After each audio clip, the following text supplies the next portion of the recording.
पैसे के दम से 4 लाख 5 लाख के रेट से बेच बेच के नौकरी दिया जा रहा है। हम लोग यूनिवर्सिटी से भीख मांगते हैं, उसको नौकरी नहीं बोलते हैं, उसको बोलते हैं भीख मांगना। कहता है नहीं देंगे, यहाँ के लोग पढ़े लिखे नहीं है। 1 लाख रुपया लेके बेच रहा है, बाहरी आदमी को दे रहा है नौकरी। 2-2 गो यहाँ से गुजर चुका है लेकिन नौकरी नहीं मिला है हम लोग को। इसी लोग इसकी टोपी उसके सर करते हैं। हम लोग इस तरह से नहीं जी पाएंगे, उससे अच्छा हम लोग को पॉइजन दे दिया जाए, हम लोग मर जाएंगे। ये लोग आश्वासन दे दे के सबको ठक के रखा, हम लोग का उम्र खत्म हो गया। 50 साल 25 साल हो गए, हम इनका कोनो सुविधा न खाई। अब अथिका करना हम काल परसों गढ़ा में जाबे। कृषि मंत्री का 10 आदमी है तो मुख्यमंत्री के 10 आदमी है। यहाँ जो हम काम करके मर जाए, हमारी बीवी बच्ची जो है रोड पर आके खड़ा होकर भीख मांगेगी, इसको प्रशासन देखने। मजदूर एकता जिंदाबाद, मजदूर एकता जिंदाबाद। हम अपना अधिकार लेके रहेंगे, मजदूरों को नौकरी देना होगा। ये यू होश में आओ, बीसी होश में आए, बीसी होश में आओ। मजदूरों को नौकरी देना होगा, मजदूरों को नौकरी देना होगा, अनुकंपा नौकरी देना होगा। सत्यादर लागू करो, सत्यापन आगे बढ़ाओ। 15 नवंबर 2000 का वह दिन था जब झारखंड भारत के भूखंड पर एक राज्य बना। झारखंड जल जंगल जमीन के साथ साथ खनिज संपदाओं के लिए विश्व में प्रसिद्ध है और बिहार के समय का यह उत्तरी छोटा नागपुर का इलाका हुआ करता था। और इसी उत्तरी छोटा नागपुर को अलग करने के लिए 8 दशक से ज्यादा लंबी लड़ाई झारखंड में हमारे पूर्वजों ने लड़ी। हजारों लोग झारखंड को अलग कराने में शहीद हो गए, हजारों महिलाओं की मांग सुनी हो गई और इसी तरीके से हजारों बच्चों के सर से पिता का साया छिन गया। उसके बाद यह झारखंड 15 नवंबर 2000 को अस्तित्व में आया और जब अस्तित्व में यह प्रदेश आया तो झारखंड में रहने वाले जो लोग थे, जो आज के दिन में झारखंडी कहलाते हैं, वह नौजवान, वह युवा, उनके परिवार के लोग, उनके माता पिता एक सपना देखे कि अब हमारा झारखंड विकास करेगा, विकसित करेगा और हमारे युवाओं को, हमारे बच्चों को, हमें इसी झारखंड में नौकरी और रोजगार मिलेगा। और नौकरी के नाम पर, रोजगार के नाम पर और उद्योग के नाम पर इस झारखंड में भूमि अधिग्रहण का सिलसिला शुरू हुआ। हालांकि यह सिलसिला आजादी के बाद जो है पूरे भारतवर्ष में शुरू हो गया था और जगह जगह पर विकास के लिए, उद्योग के लिए जमीन अधिग्रहण किया जा रहा था। उसी के तर्ज पर झारखंड जो वर्तमान समय में, उस समय में बिहार का उत्तरी पठारी का इलाका हुआ करता था, यहाँ पर भी जो है उद्योग के लिए, विश्वविद्यालय के लिए जमीन भूमि अधिग्रहण जो है किया जाने लगा और गांव घर के लोगों को एक बात कहा गया कि आप जमीन दीजिए, जमीन के बदले में आपके परिवार के सदस्य के लोगों को हम नौकरी देंगे। उस वक्त कुछ लोगों को नौकरियां तो मिली, वो भी नौकरियां आंदोलन करने के बाद मिली। उस वक्त भी स्पष्ट तरीके से लोगों को नौकरी नहीं मिली।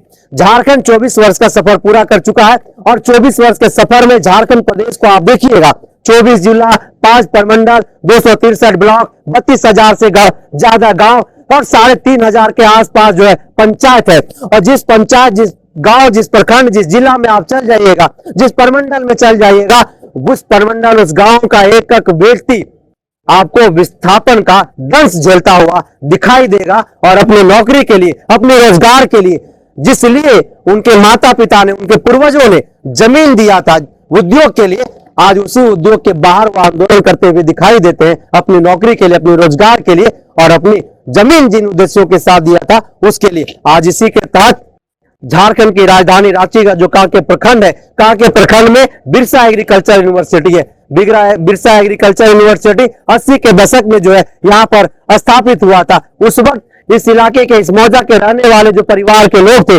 बिरसा एग्रीकल्चर यूनिवर्सिटी को यूनिवर्सिटी बनाने के लिए जमीन दिया। जमीन तो अधिग्रहण हो गया, कुछ लोगों को नौकरियां भी मिली, लेकिन उसके बाद का सिलसिला क्या है, वह दर्द, वह पीड़ा। यहाँ के अभी जो आप लोग आंदोलन देख रहे हैं, मेरे पीछे की जो तस्वीर आप लोग देख रहे हैं, जिस तस्वीर में हजारों की संख्या में पीड़ित परिवार जो हालांकि यहाँ पर काम कर रहे हैं, लेकिन इनकी कुछ मांगे हैं और मांग एकदम स्पष्ट तौर पर है। जो संविधान कहता है कि 40 साल से ज्यादा अगर कोई व्यक्ति किसी संस्थान में नौकरी करता है तो उनके परिवार के किसी सदस्य को नौकरी दिया जाना चाहिए। आज कहीं ना कहीं बिरसा एग्रीकल्चर जो यूनिवर्सिटी है, इन तमाम चीजों को ताक पर रख करके, जैसा कि आप लोग सुन भी रहे थे, नारेबाजी जिस तरीके से कर रहे थे कि 4 लाख 5 लाख 2 लाख रुपया लेकर के बाहरियों को यहां पर नौकरी दिया जा रहा है, और जिन परिवार के लोगों ने यहां पर जमीन दिया, जो विस्थापित हुए, जो विस्थापन का दंड झेल रहे हैं, जो घर से बेघर हो गए, आज अपनी नौकरी के लिए, अपने परिवार को चलाने के लिए, परिवार के लालन पालन के लिए आंदोलन कर रहे, दर दर की ठोकरें कर रहे, 2-2 रुपया के लिए वो तरस रहे। 50 साल 25 साल हो गए, हम इनका कोनो सुविधा न खई।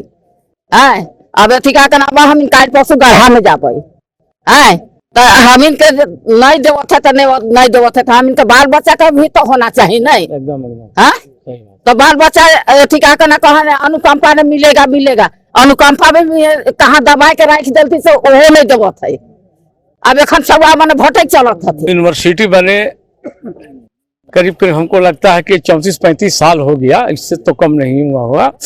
यहाँ पर सबसे नहीं जो भी हो 1981 में था, ठीक है, लेकिन सबसे बड़ी बात क्या है कि हम लोग का उम्र अब खत्म हो गया, हम लोगों को नौकरी नहीं दिया गया कि आज देंगे कल देंगे आज देंगे कल के, मैंने ऐसा हम लोगों को बैठा के बोला जाता था जैसे कि ये हमारे बाप है, ये हमारे रिश्तेदार है, इस तरह का हम लोग को समझाया जाता था। और हम लोग बात को समझते थे कि भाई अफसर अब बोल रहे इसकी बात को क्यों नहीं हम समझेंगे, ये तो काम देंगे, लेकिन हम लोगों को काम नहीं दिया गया। सब 2004 में बहाली हुआ, पैसा लेके हुआ, 2011 में बहाली हुआ, अब हमारे पास पैसा नहीं है, जड़ जमीन पैसा हम कहां से लाएंगे रे भाई। आप हमको 8,000 10,000 रुपया दीजिएगा और 2 लाख मांगेगा 3 लाख मांगेगा, तो हम कहां से दे पाएंगे। इसलिए इस उम्मीद पर हम लोग थे कि चलिए जो भी बीसी का है, अच्छा उनकी बात को माने हम लोग। और कहते क्या, कहते ठीक है बहाली निकाले 134 पोस्ट 140 पोस्ट जो भी बहाली निकला।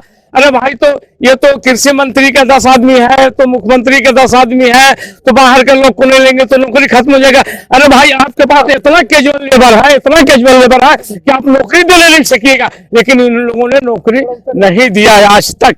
ये लोग आश्वासन दे दे के सबको ठक के रखा, हम लोग का उम्र खत्म हो गया। उम्र खत्म हो गई। जी हाँ, नौकरी कर रहे हैं आप लोग? नौकरी तो अरे भैया नौकरी, उसको नौकरी नहीं बोलते हैं, उसको बोलते हैं भीख मांगना। हम लोग यूनिवर्सिटी से भीख मांगते हैं, सरकार नौकरी देती है तो फिर रिटायर हम कर जाते हैं, तो कम से कम हमको 25,000 30,000 रुपया पेंशन मिलता है। अभी कितना मिलता है? 13,000 रुपया मिलता है। आप बताओ कि 13,000 रुपये में कितने परिवार को पढ़ाना लिखाना शादी ब्याह कहाँ से कर पाओगे, मरनी जीनी उसी 13,000 में करना। और आप 2 दिन नहीं आए तो आपका हाजिरी काट देगा, क्या भाई तो आप काम में नहीं आए। आप देर से अगर आधा घंटा आए तो आपका हाजिरी काट देगा। और अक्सर लोग 2 दिन 3 दिन नहीं आएगा, 4 घंटा नहीं आएगा, उसका हाजिरी काटने वाला कौन है? कोई काटने वाला नहीं है। इसलिए हम लोग यूनिवर्सिटी को लोग हाईजैक कर लिया एकदम। कौन लोग? यहाँ का प्रशासन। अच्छा एक चीज और हमको बताइए, ये रिटायरमेंट को खाली नौकरी देते हैं, रिटायरमेंट को 30,000 40,000 60,000 रुपया देकर नौकरी देते हैं। हमारे कहने का मतलब है कि हमारे मजदूर में कोई ग्रेजुएशन है, कोई मैट्रिक है, कोई इंटर है, कोई +2, बहुत तरह के सब लोग पढ़े लिखे हैं। आप उनको ऑफिस पर कार क्यों नहीं दे सकते हैं? एकदम दे सकते हैं। रिटायरमेंट को रखने का क्या जरूरत है? अच्छा और नहीं होगा तो ये फिक्स पर रख लेंगे, क्या भाई तो फिक्स पर। अच्छा मान लिया 6 महीने के फिक्स पर रखे, वो 3 साल तक कामें करते रहा, क्या भाई तो उसको अप्रूवल कौन देता है? तो भाई 4 साल देता। क्यों देते हैं यहाँ पे अप्रूवल? और यहाँ जो हम काम करके मर जाए, हमारी बीवी बच्ची जो है रोड पर आके खड़ा होकर भीख मांगेगी, इसको बीवी प्रशासन देखने के लायक। और इसीलिए हम लोग जो है यहाँ पर आंदोलन कर रहे हैं। और कुलपति जी से हम लोगों की आज बातचीत, मैंने कुलपति के पीए से हमारी बात हुई थी, तो वो बोले कुलपति जी जो है ये कॉन्फ्रेंस मीटिंग में जा रहे हैं, आज भेंट नहीं हो पाएगी, कल 11:30 बजे आइए, आपसे बातचीत किया जाएगा। तो इसी दौरान कल हम लोग जाएंगे बातचीत करने के लिए। अब उनसे क्या बात होती है फिर मजदूर को अवगत कराएंगे हम। यहाँ जो पहले कितने सालों से 40 सालों से काम करते आ रहे गुजर गए, वो लोग को अभी आश्वासन देते हुए 773 में अभी नाम नहीं आ रहा है। इधर कहता है नहीं देंगे, यहाँ के लोग पढ़े लिखे नहीं है। तो आप लोग कह रहे हैं नौकरी बेच दे रहा है, लाखों लाख रुपया लेके, लाखों लाख रुपया लेके बेच रहा है, बाहरी आदमी को दे रहा है नौकरी। गोसा इसलिए है कि मेरा 2-2 गो यहाँ से गुजर चुका है, लेकिन नौकरी नहीं मिला है हम लोग को, इसलिए गोसा है। रो कहे ले रहे हैं? रोएंगे कैसे नहीं रोएंगे, हमको यहाँ से हक चाहिए, अधिकार चाहिए, इसलिए लिए रो रहे हैं हम लोग। कौन नौकरी नहीं दे रहा है? दिया वो नहीं दे रहा है। क्या कहता है? क्या कहता है? नहीं देंगे कहता है।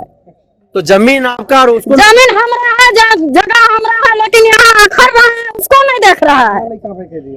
हम लोग पढ़े लिखे नहीं है, हम लोग को कुछ नहीं वैल्यू नहीं है, हम लोग का मूर्ख बना रहा है, मूर्ख है हम लोग घास खाने वाला है, हम लोग घास खाने वाला अनपढ़ है, इसलिए हम घास चढ़ेंगे। हम लोग को रुपया नहीं खाना है, नहीं मिलेगा हम लोग को। देखिए, आक्रोश का सबसे बड़ा मुद्दा ये है कि शुरू से मजदूरों को ठगा गया है, शुरू से उन लोगों को प्रलोभन दिया गया है कि आज आपके साथ अच्छा होगा। यहाँ पे मजदूर हर दिन लगा रहता है कि आज हमारी स्थिति बदलेगी, कल हमारी स्थिति बदलेगी, लेकिन हम लोग आज चाहते हैं कि आज मैं भी एक पढ़ा लिखा लड़का हूँ, लेकिन आज के डेट पे बेरोजगार हूँ। मेरे पिताजी भी इस बिरसा कृषि विद्यालय में एक मजदूर रह चुके हैं। हम लोग आज अपने हक और अपने अधिकार के लिए हम लोग चाहते हैं कि आपके द्वारा हमारी ये बात बिरसा कृषि विद्यालय प्रशासन तक पहुंचे और सारे जितने भी हमारे मजदूर भाई यहाँ पे इकट्ठा हुए हैं सबके साथ न्याय हो। कल को किसी भी तरह का कोई मुद्दा अगर उठता है, हम नौजवान हैं, हमारे द्वारा सभी का समस्या का समाधान हम अपने द्वारा करने का कोशिश करेंगे। और हम चाहते हैं युवा पढ़ेगा तभी आगे बढ़ेगा, और हम लोग पढ़े लिखे हैं, इसलिए आज अपने अधिकार और अपने कर्तव्य के लिए लड़ने के लिए तैयार हैं, चाहे इसके लिए जो भी करना पड़े। इस आम सभा का एक ही मोटो है कि आने वाला दिन में हम लोगों को अनुकंपा के नाम पर काम दिया जाएगा कि पेपर जमा कराया गया, बीते दिनों काम नहीं दिया गया, और 773 का जो सत्यापन किया गया है उस सबको नियमावली में लागू नहीं करता है। और जिस तरीके से हम लोगों का मांग है, जो लोगों का जैसे कि काम किया गया, सरकार का आदेश दिया हुआ है, 10 से 15 साल का कोई काम किया हुआ है तो 15% उसको मिलेगा, 15 से 20 साल हुआ तो 20% मिलेगा, 20 से 30 साल हुआ तो 30% मिलेगा। सारे चीज कागज में धारा का थरा रह गया है। वीसी लोग इसकी टोपी उसके सर करते हैं। मतलब यह हुआ, अभी जो वीसी आए हैं वो कहेंगे पहले वाला वीसी क्या किया है उसको मैं देख लूंगा, ठीक है। अभी वो क्या कहेंगे कि डीए से एक बार बात कर लो। हम लोग जुट के जाएंगे तो कभी कहेगा नेतागिरी कर रहे हो। मतलब हम लोग को ढूल मूल बातें करके वापस भेजने का काम करते हैं। उसी दरमियान ये भी कहा जाता है कि एक बार लिख के दो, राज्य सरकार हम लोग को रोका हुआ है। तो ये राज्य सरकार क्या है भाई, अनुकंपा के नाम पे जो केजरीवाल को काम देना है उसका एक ही मोटो होना चाहिए निरंजन भाई, कि आपका काम कर रहा है, बुजुर्ग हो गया, अगर वो अपना आश्रित को देना चाहता है उसी नंबर पे 773 में जो सत्यापित है उसी नंबर को लागू करते हुए उसी अमाउंट पे उसी रेट पे उस व्यक्ति को आश्रित को अगर नौकरी उसको अगर दिया जाता है तभी तो सही है। अगर किसी का पिताजी 40 साल काम किया, उसको 10,000 तनख्वाह, 2,000 3,000 4,000 होते तो 40 साल में 10,000 तनख्वाह हुआ 15,000। आज के डेट में उसका जैसे को आश्रित को मिलेगा तो उसको 6,000 देगा, तो क्यों करेगा, क्यों करेगा? वो उससे अच्छा तो कुली कबाड़ी करेगा, उसमें उसको ज्यादा तनख्वाह मिलेगा, साला 15,000 झोंकेगा। तो ये नियम तोड़ने का किया गया है। जिसमें बीएयू बैठा था, आरोप किस पर है? ये आरोप हम लोग डायरेक्ट वीसी पे लगा, बीएयू प्रशासन, हाँ ठीक, बीएयू प्रशासन, जो प्रशासन है उसके अंदर में ये सारे चीजें, लेकिन वो करना नहीं चाहते हैं, वो हमारा देखना चाहते हैं। तो हम लोग आज यही बताने आए हैं कि अगर जरूरत पड़ा तो हम लोग किसान मेला नहीं लगने देंगे, हम लोग सारे मजदूर। हाँ, दूसरा हमारे पास ये लिखा हुआ है, जो मजदूर यहाँ 40-50 वर्ष से कार्य किए हैं और उनका स्वर्गवास हो गया है, उनके बदली में उनका आश्रित को काम दिया जाए। दूसरा है हम लोगों का कि हाईकोर्ट का आदेश है कि 10 वर्ष जो कार्य कर चुका है उन्हें नियमित किया जाए। या 40 साल कर रहा फिर भी नियमित नहीं कर रहा है, ये सारी नियमित नहीं कर, हाँ नहीं कर रही है, ये सारी बातें हैं। हम लोग आज हमारे जमीन में ये कह के बताया गया कि यहाँ बीएयू जब बैठेगी आसपास के 7-8 गांव के 10,000 लोगों को नौकरी दूंगा। लेकिन उस वक्त किसी तरह से 3rd ग्रेड 4th ग्रेड दिया गया, उससे भी छांट के काट के मरते जा रहा है, नौकरी काटते जा रहा है। बाहर यूपी, बिहार, छत्तीसगढ़, उड़ीसा, बंगाल लोगों को इस नौकरी को, जो नौकरी हमारा बाप दादा का खून पसीना जमीन का नौकरी को पैसे के दम से 4 लाख 5 लाख के रेट से बेच के नौकरी दिया जा रहा है, जो हमारा अच्छे लगा देना था। लेकिन वो लोग लालची हो गया। जहां यहाँ के जो प्रशासन है वो जवाब देगा आके, अगर हम गलत बोलेंगे वो आके हमको अरेस्ट करवाए। हम लोग अरेस्ट होने के लिए तैयार हैं, हम लोग जेल जाने के लिए तैयार हैं। हम लोग इस तरह से नहीं जी पाएंगे, उससे अच्छा हम लोग को पॉइजन दे दिया जाए, हम लोग मर जाएंगे। सरकार, जेएमएम सरकार खुद कहती है कि 70% स्थानीय को दिया जाए। यहाँ 100 को वैकेंसी निकलता है, 100 में 70 को आदमी लोकल होना चाहिए, लेकिन 70 नहीं 30 को लोकल होता है और 70 को बाहर का होता है, उसका सारा कागजात वहां जमा है। हम देखिए VC आते हैं बाहर से, हम उसका विरोध नहीं करते हैं, कोई DA आता है विरोध नहीं करते हैं, वो प्रशासन है, कोई DC आता है विरोध नहीं करते हैं। 3rd ग्रेड 4th ग्रेड ये हर जगह ना स्थानीय का पावर रहता है, उसको सत्यापित किया जाता है हर क्षेत्र में, चाहे महाराष्ट्र में तो मराठी होता है, उड़ीसा है तो उड़िया होता है, तो झारखंड है तो झारखंडी, तो कांकेवासी क्यों नहीं।